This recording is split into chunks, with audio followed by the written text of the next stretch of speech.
Simply, God said it's time for the black man and black woman to come together as one people. You understand that? And guess what? That means we're supposed to be keeping the Sabbath day. On the Sabbath day, that's one of the days that we come together. Just like on Sunday you go to church, God said this is the day I really want y'all to go to church. God said this is the day y'all supposed to be amongst each other. Make sure y'all amongst each other. Y'all understand that? Now let's go back to Exodus chapter 20. Because remember, we were showing the brother Donald. Hold on, let me get 2 more commandments before you leave. Just 2 more, all right? All right, let's go. Exodus, well, anyone. Remember, we showing y'all how these commandments will change our community. Read. Exodus chapter 20 and verse 17. Thou shalt not covet thy neighbor's house. So God said we're not supposed to covet our neighbor's house. What does that mean, sis? To covet your neighbor's house. What, you know what I mean? I want what he got.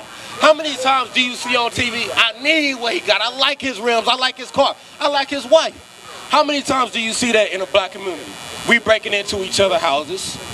We trying to, we rap about these type of things. We glorify these things in our music.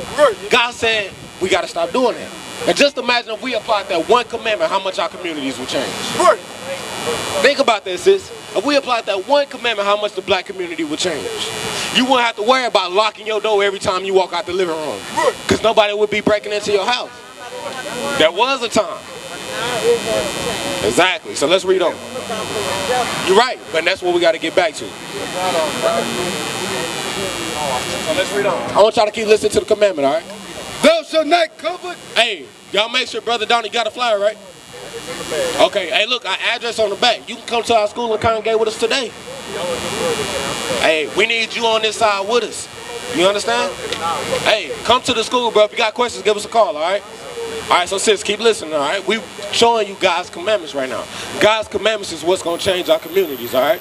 Read what you got. Thou shalt not covet thy neighbor's house. Thou shalt not covet thy neighbor's wife. God said you're not supposed to covet your neighbor's wife. What's another word for coveting your neighbor's wife? What's that called? Adultery. Have you ever heard of the show? I know you are older, sister. Have you heard of the show called Love and Hip Hop? Or those shows on MTV and VH1? What do they do on those shows? Right. But especially this particular commandment, adultery. You understand that? Imagine how much our communities would change if you didn't have to worry about nobody committing adultery with your spouse.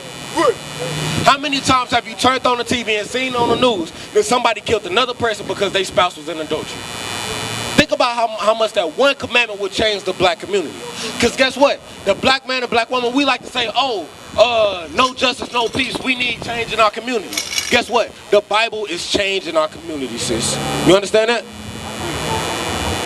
Nor his manservant, nor his maidservant, nor his ox, nor his ass, nor anything that is thy neighbor's. So God said we're not supposed to covet each other's things. You understand that? Now I'm going to get you another law. Deuteronomy chapter 22 and verse 5. Because remember, we reading how all these commandments will change our communities. Because we are God's chosen people. God said he gave this book to us, the blacks and Hispanics. This is our history book. You understand? So let's read what you got. Our history book would be about Yeah, you're 100% right. Right. But this is the true history book. You see what I'm saying?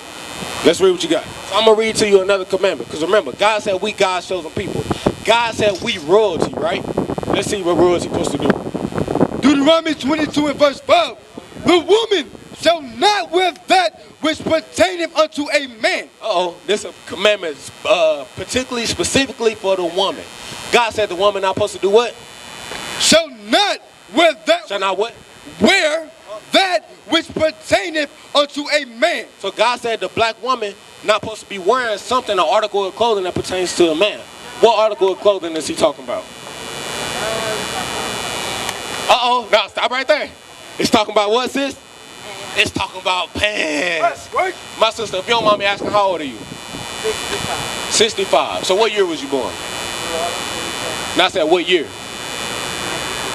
1955. So I know for sure in the 40s and the 50s, you didn't see women wearing pants like that, did you?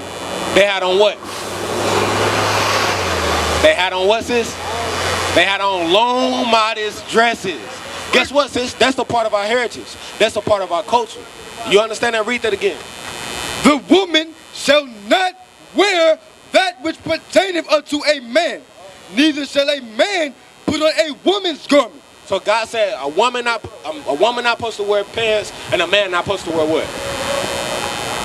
A dress. Which you starting to see that a lot today, right? Guess what? These commandments is what will change our community. How would our communities change if the women only wear modest dresses? I'm asking you. Yeah, hold on, sister. If the women wear modest dresses, what would change in our community? I want you to say it on the mic. God, the sister said the women wouldn't have to worry about being raped if they just dress modestly. Hold that. Never mind, stay right there. Never mind, get Proverbs. Sirach 19:29. My bad, there's so many places we can go with this thing. Sirach chapter 19, verse 29. Because guess what? Contrary to popular opinion, God cares about what you wear. You understand that? God cares about what you wear. You're right. You're right. Sirach 19:29. I'm going to show you how important it is. Ecclesiasticus chapter 19, verse 29. A man may be known in his look. So God said a man or a woman is known by what? In they looks. So for example, if a sister is standing on that corner and she got on shorts to come up to right here, what am I going to think she is? Sis, what you say? You said you a hoe. Hey, the sister 100% right. So what, sister? Sister, look at the dress. Come talk to us. Come talk to us, sis. Read what you got. So that's what you're going to think she is, a hoe. Because God said a man or a woman shall be known by their looks. You understand? But now if a sister got on a modest dress, what am I going to think she is? She's a decent woman. I'm going to think she cares about herself. I'm going to approach her a different way than I would approach a woman that's standing on the corner with panties on. You understand that? So God's laws are spiritual. So remember, we're showing you how God's laws will change our community if we apply them. Read on. And one that hath understanding by his countenance. So God said you could tell if a man or a woman have understanding by their countenance. Now, let's read. Let's go back to Deuteronomy 22. Or let's get another law in Exodus. So you understand that, right? So what should you do when you get home? Because right now you got on pants and you know that it's wrong. You got to change your outfit. Hold that, get Deuteronomy 30:19. You'll be all right, man. This brother finger's looking like this right now. He'll be all right. His brother's experienced reader, man. Deuteronomy 30:19. Deuteronomy chapter 30, verse 19. Because you just said out your own mouth, you know what to do, right? So let's see if God gonna hold you accountable. I call heaven and earth to record this day against you. So what does that mean, Miss Marilyn? That mean if you don't do what you said, God gonna judge you for that. That's right. You're 100% right, sister. Read on.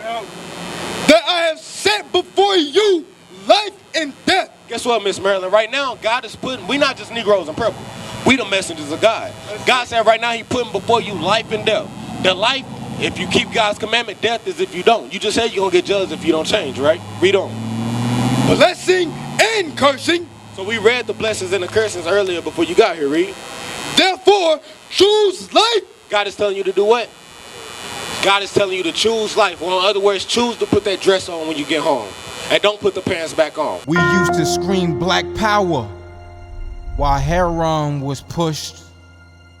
But at the end of the day, nothing's in vain.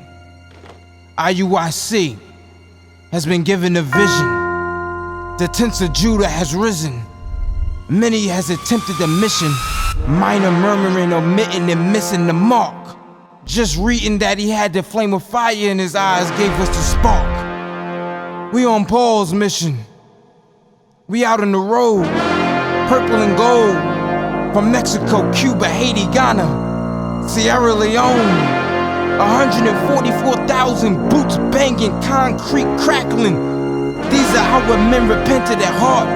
The scriptures is proof. IUIC, we deliver the truth.